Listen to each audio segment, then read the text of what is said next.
Apakah sudah tahu tentang manfaat kencur selain untuk bumbu masak? Nah, kali ini kencur yang biasanya menjadi seperti bumbu wajib yang ada di dapur, ini juga bisa berfungsi untuk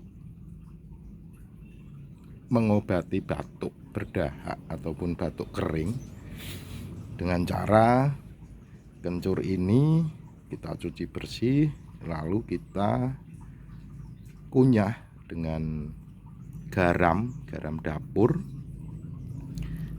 dengan secukupnya garamnya, dan memang rasanya tidak enak, tapi lagi-lagi pikirkan manfaatnya jika kita tidak suka rasanya. Ya, sementara itu teman-teman, manfaat kencur. Terima kasih.